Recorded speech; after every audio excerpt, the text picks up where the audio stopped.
Hi, I am Nikunj Patel from Teach Apex. Welcome you all to the ASP.NET MVC course. In this video, we are going to cover basic introductions about ASP.NET MVC, history of MVC, problems in web forms, MVC advantages, MVC pattern.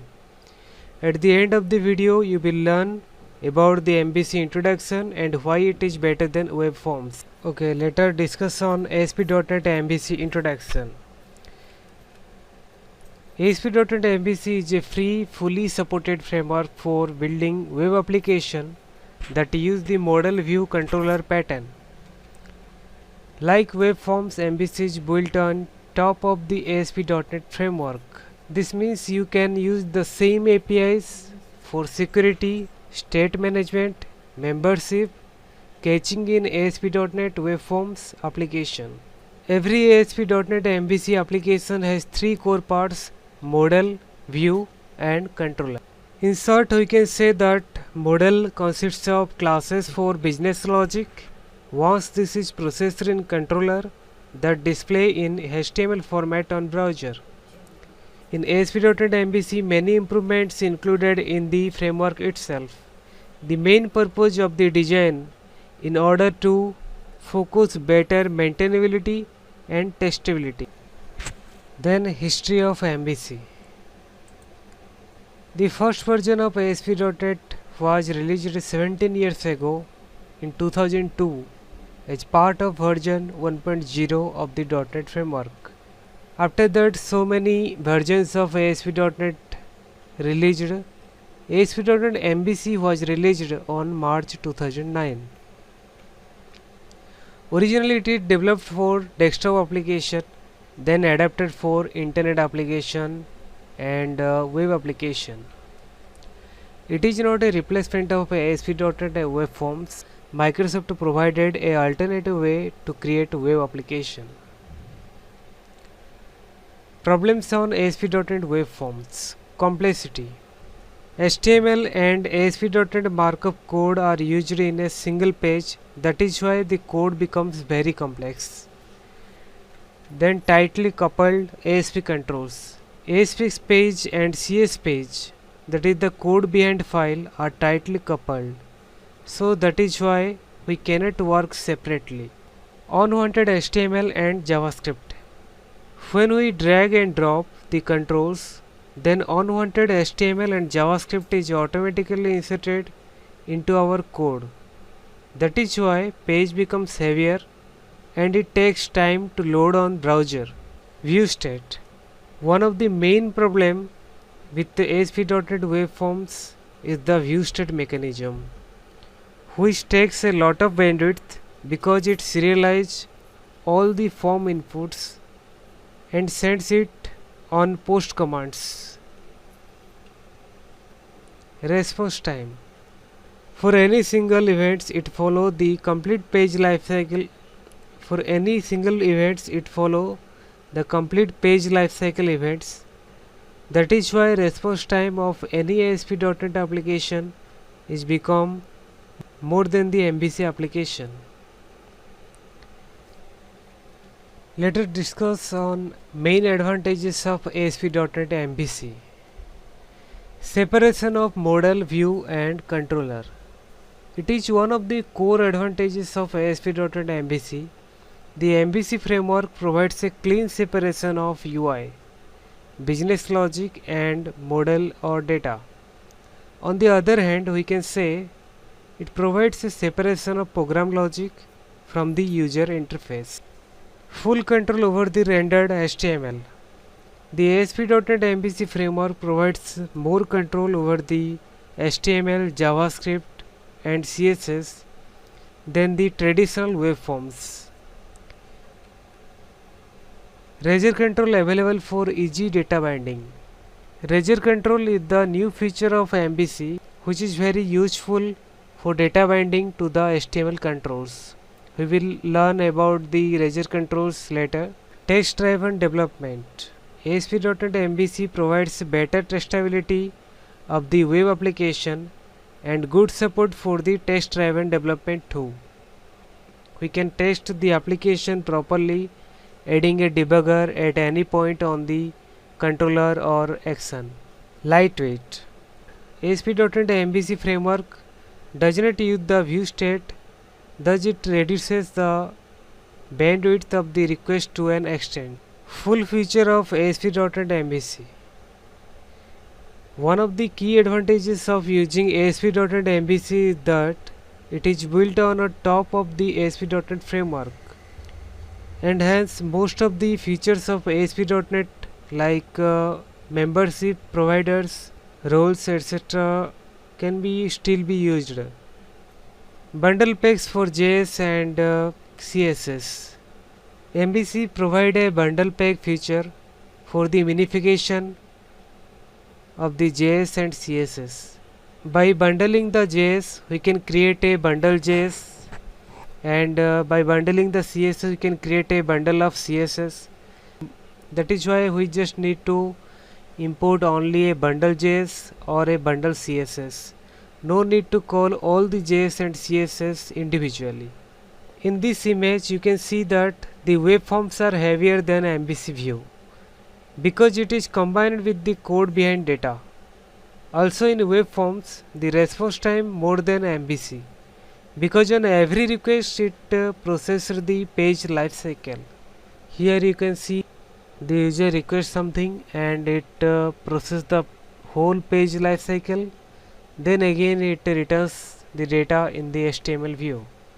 But in MVC directly the request go to the action, then view.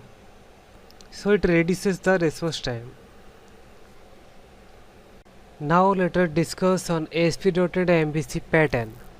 The MVC architecture pattern separates the user interface of an application into three main parts: model, view and controller. In this picture you can see that the controller controls both model and view uses the model data. Model. What is model? Model is a context of MVC pattern.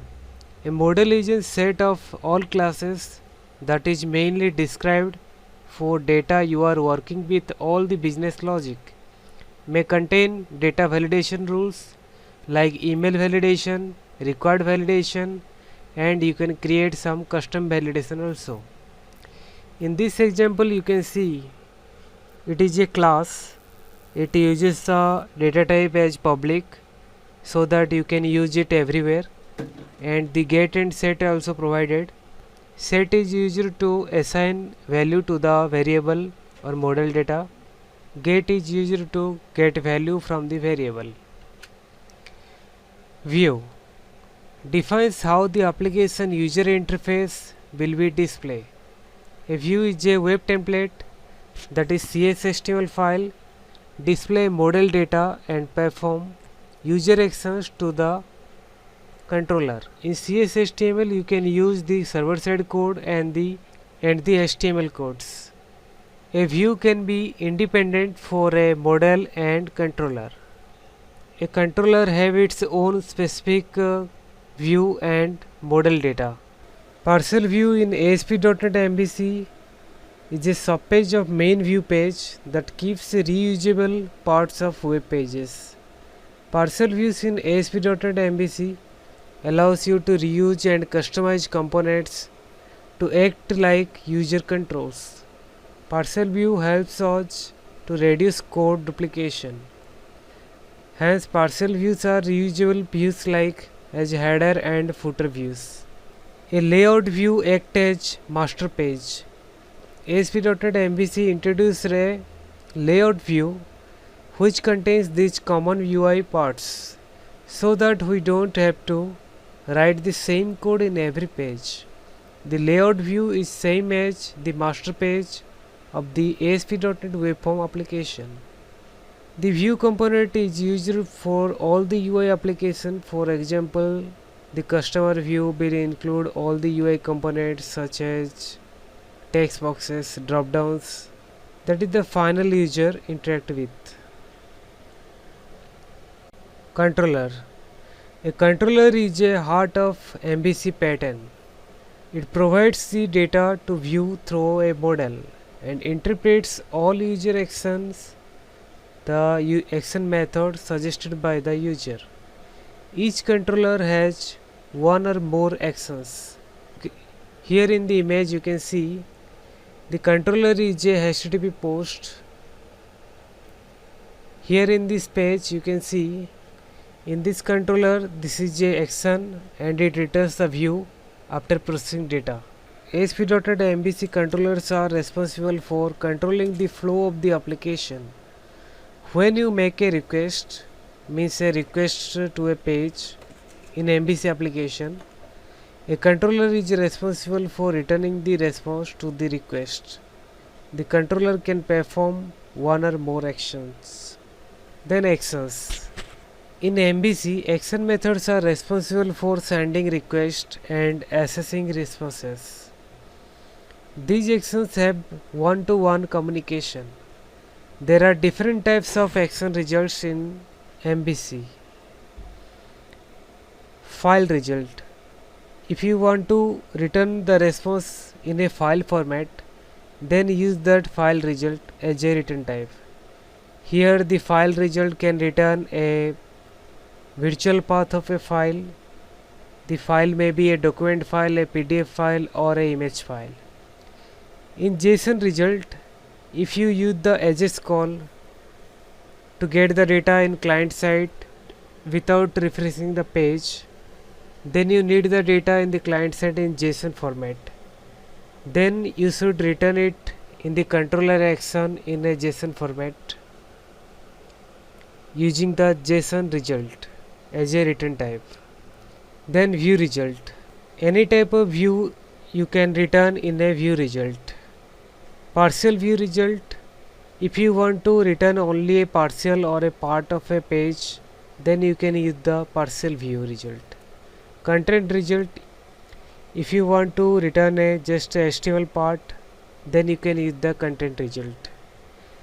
ASP.NET MVC actions methods responsible for execute request and generate response to it. By default, it generates a response in the form of action result. Actions typically have one-to-one mapping with user interaction. Here in this picture you can see the controller controls the model and the view. The controller, when user requests something using the view, the controller processes and uses the model data and it returns the output in the view. In this second image you can see that from view a user send a request to the controller. Controller manipulate the data using the model data and it create a HTML view and return to the view. User can see the result in the view. So this is the introduction of ASP.NET MVC. In the next video we are going to discuss about the MVC pattern, ASP.NET MVC lifecycle and environment. This is only basic things we are learn. In the upcoming videos we will learn the same thing briefly with practical experience. Thank you.